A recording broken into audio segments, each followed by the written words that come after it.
आज हम आपको बताने जा रहे हैं भारत की ऐसी 10 रहस्यमयी घटनाओं के बारे में जो सदियां बीत जाने के बाद भी आज तक नहीं सुलझी।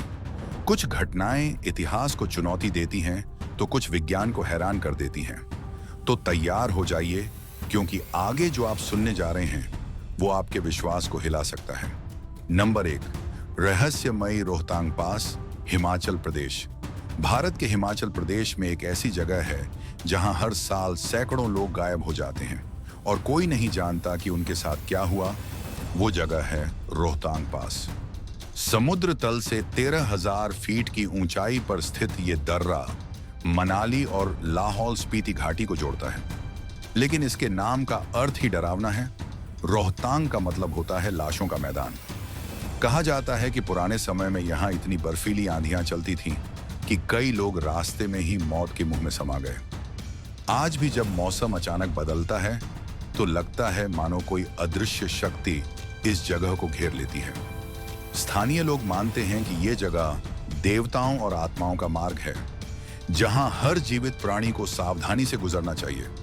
कई ट्रैवलर्स ने बताया है कि यहां उन्होंने अनजानी आवाजें, धुंध में चलते साए और अचानक ठंडी हवाओं का झोंका महसूस किया, जैसे कोई पास ही हो लेकिन दिखाई न दे। सरकार ने इस जगह पर सुरक्षा के तमाम इंतजाम किए हैं, लेकिन रोहतांग पास का रहस्य आज भी वही है। क्यों यहाँ मौसम पल भर में बदल जाता है और क्यों यहाँ कदम रखते ही हवा में एक अजीब सन्नाटा छा जाता है? शायद कुछ सवाल हमेशा अनसुलझे ही रहने के लिए बने हैं। नंबर 2, लाल बहादुर शास्त्री की रहस्यमयी मृत्यु। भारत के दूसरे प्रधानमंत्री लाल बहादुर शास्त्री सादगी, ईमानदारी और निडरता के प्रतीक। वही नेता जिन्होंने पूरे देश को नारा दिया था, जय जवान जय किसान। लेकिन 11 जनवरी 1966 की रात ताशकंद शहर में कुछ ऐसा हुआ जिसने भारत के इतिहास में एक ऐसा रहस्य छोड़ दिया जो आज तक नहीं सुलझा। सोवियत संघ के ताशकंद में भारत और पाकिस्तान के बीच युद्ध विराम समझौते पर हस्ताक्षर हुए थे। सब कुछ सामान्य लग रहा था, पर समझौते के कुछ ही घंटे बाद शास्त्री जी की अचानक मृत्यु की खबर आई। आधिकारिक रिपोर्ट कहती है दिल का दौरा पड़ा। लेकिन जब उनका शरीर भारत लाया गया तो उनके चेहरे और शरीर पर नीले निशान, नाक और मुंह से झाग के निशान पाए गए। उनकी पत्नी ललिता शास्त्री ने कहा, मेरे पति कभी हार्ट पेशेंट नहीं थे, उन्हें झड़ दिया गया है। और यही बात आज तक लोगों के मन में गूंजती है। क्या वास्तव में यह दिल का दौरा था या एक सोची समझी साजिश? उस कमरे की जांच कभी ठीक से नहीं हुई। डॉक्टरों की रिपोर्ट आज तक सार्वजनिक नहीं हुई और पोस्टमार्टम भी नहीं कराया गया। शास्त्री जी की मृत्यु का रहस्य आज भी भारत की राजनीति और इतिहास का सबसे बड़ा अनुत्तरित सवाल है। नंबर 3, यति के पद चिह्न, हिमालय। हिमालय एक ऐसा पर्वत जो जितना ऊंचा है उतना ही रहस्यमयी भी। हजारों सालों से यहां बर्फ के नीचे छिपे हैं ऐसे राज जिन्हें आज तक कोई नहीं समझ सका।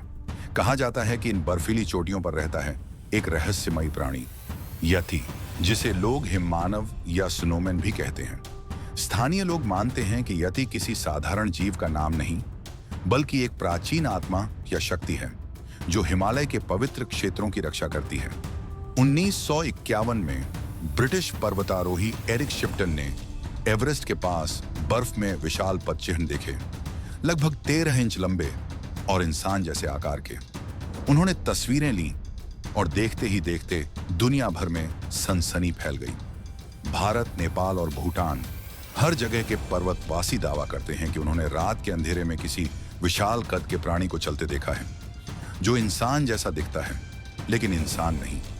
कई वैज्ञानिकों ने इसे भालू की जाति बताया, पर सवाल आज भी वही है, अगर ये भालू थे तो उनके पदचिह्न इतने समान और मानव सदृश कैसे थे? क्या हिमालय के बर्फीले रहस्यों में वाकई कोई अज्ञात जीव बसता है या ये केवल प्रकृति का भ्रम है? सदियां बीत गईं, लेकिन यति के पदचिह्नों का रहस्य आज भी हिमालय की बर्फ में छिपा है। एक ऐसे सवाल के साथ, क्या हम वाकई इस धरती पर अकेले हैं? नंबर 4, इंदिरा गांधी इमरजेंसी 1975 का रहस्य। दोस्तों, भारत के इतिहास में एक ऐसा दौर भी आया था जब पूरे देश पर डर और सन्नाटा छा गया था। 25 जून 1975 की वो रात, जिसे आज भी भारतीय लोकतंत्र की सबसे काली रात कहा जाता है। इस रात प्रधानमंत्री इंदिरा गांधी ने पूरे देश में आपातकाल इमरजेंसी लागू कर दिया। लेकिन सवाल यह है, क्या यह कदम देश की सुरक्षा के लिए था या अपनी सत्ता बचाने की एक चाल? उस समय देश में विरोध की लहर उठ चुकी थी। जयप्रकाश नारायण का संपूर्ण क्रांति आंदोलन देश के कोने कोने में गूंज रहा था। लोग सड़कों पर उतरकर सरकार के खिलाफ नारे लगा रहे थे। और तभी 12 जून 1975 को इलाहाबाद हाईकोर्ट ने इंदिरा गांधी को चुनावी गड़बड़ी का दोषी ठहराया। फैसला साफ था, वो अब प्रधानमंत्री नहीं रह सकती। लेकिन सत्ता इतनी आसानी से नहीं छोड़ी जाती। सिर्फ 13 दिन बाद 25 जून की रात को इंदिरा गांधी ने देश में आपातकाल लागू कर दिया। अगली सुबह जब देश जागा तो आजादी सो चुकी थी। प्रेस पर सेंसरशिप लगा दी गई। हजारों पत्रकार, विपक्षी नेता और आंदोलनकारी जेलों में डाल दिए गए। संवैधानिक अधिकार निलंबित कर दिए गए और पूरे भारत पर एक डर का साया छा गया। रेडियो, अखबार, टीवी, सब पर सरकार का नियंत्रण था। देश में सिर्फ एक ही आवाज सुनाई देती थी, Indira is India, India is Indira. सरकार का कहना था कि देश में आंतरिक खतरा है, लेकिन इतिहासकार कहते हैं कि असली खतरा इंदिरा गांधी की कुर्सी को था। उन्हें डर था कि अगर वो सत्ता से बाहर हो गईं, तो उनका राजनीतिक करियर खत्म हो जाएगा। कई दस्तावेज बताते हैं कि उस दौर में इंदिरा गांधी ने कहा था, देश मुझसे बेहतर किसी के हाथ में नहीं है। क्या ये आत्मविश्वास था या तानाशाही की शुरुआत? यही है इस घटना का असली रहस्य। 21 महीने बाद जब 1977 में चुनाव हुए तो जनता ने इस तानाशाही का जवाब दे दिया। इंदिरा गांधी बुरी तरह हार गईं और देश ने दोबारा अपनी लोकतांत्रिक सांसें लीं। लेकिन उस 21 महीनों का सन्नाटा आज भी भारतीय लोकतंत्र के इतिहास में एक काला अध्याय बनकर दर्ज है। क्या इमरजेंसी सच में देश की सुरक्षा के लिए थी या एक महिला प्रधानमंत्री के डर और सत्ता की भूख का परिणाम? सच आज भी पूरी तरह सामने नहीं आया और शायद इसी रहस्य के पीछे छिपा है। भारत के इतिहास का सबसे बड़ा सवाल, क्या सत्ता सच से बड़ी हो सकती है? नंबर 5, कोंका ला पास, लद्दाख। लद्दाख की ऊंची ऊंची बर्फीली पहाड़ियां जहां इंसान कदम रखने से पहले सोचता है।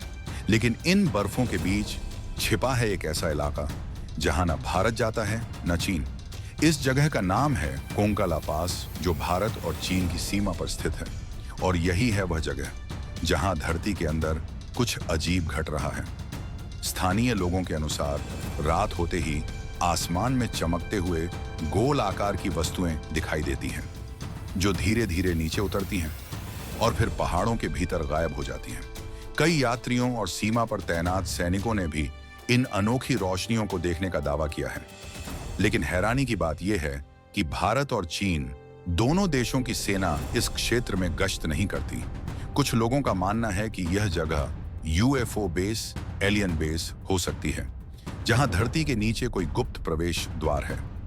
गूगल अर्थ पर जब इस क्षेत्र को देखा गया तो वहां अनियमित ज्यामितीय आकृतियां और संरचनाएं दिखाई दी, जो प्रकृति से बनी हुई नहीं लगती।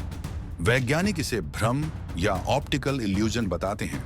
लेकिन सवाल वही है, अगर यह भ्रम है तो वहां की सेनाएं जाने से क्यों डरती हैं? कोंका ला पास आज भी भारत और चीन दोनों के लिए नो मैंस लैंड है। लेकिन शायद यही कारण है कि यह रहस्य अब तक उजागर नहीं हुआ, क्योंकि जहां मानव की पहुंच खत्म होती है वहीं से रहस्य की शुरुआत होती है। नंबर 6, भारत का गायब हुआ विमान 1948। 1948 आजाद भारत का शुरुआती दौर। देश नई दिशा में बढ़ रहा था, लेकिन उसी साल हुई एक घटना ने भारत के इतिहास में एक ऐसा रहस्य जोड़ दिया जो आज तक सुलझ नहीं पाया। यह था भारत का पहला गायब हुआ विमान। 11 अगस्त 1948 को मद्रास, अब चेन्नई, से एक DC-3 डैकोटा विमान मुंबई के लिए उड़ान भरता है। विमान में सवार थे 7 यात्री और 3 चालक दल के सदस्य। लेकिन कुछ घंटों बाद वह विमान अचानक रडार से गायब हो गया। ना कोई संदेश, ना कोई SOS सिग्नल, बस मानो आसमान ने उस विमान को निगल लिया हो। पुलिस, एयरफोर्स और स्थानीय प्रशासन ने हफ्तों तक खोज की, जंगलों में, पहाड़ों में, समुद्र किनारों तक, लेकिन विमान का एक टुकड़ा तक नहीं मिला। कई लोगों ने दावा किया कि विमान को आखिरी बार आंध्र प्रदेश के तटीय क्षेत्र के ऊपर देखा गया था, जहां उस समय एक तेज रोशनी आसमान में दिखाई दी थी। क्या वह बिजली थी या कुछ और? कोई नहीं जानता। कुछ मानते हैं कि यह एलियन अपहरण का पहला मामला था, तो कुछ कहते हैं यह किसी गुप्त मिशन या जासूसी साजिश से जुड़ा था। पर सच्चाई आज भी घने बादलों में छिपी हुई है। नंबर 7, श्री यंत्र झील, ओडिशा। ओडिशा के चिल्का झील के बीचों बीच एक ऐसी जगह है जहां विज्ञान भी जवाब देने से डरता है। यह है श्री यंत्र झील का रहस्य, एक ऐसा रहस्य जिसने वैज्ञानिकों, पुरातत्वविदों और धार्मिक विद्वानों सभी को हैरान कर रखा है।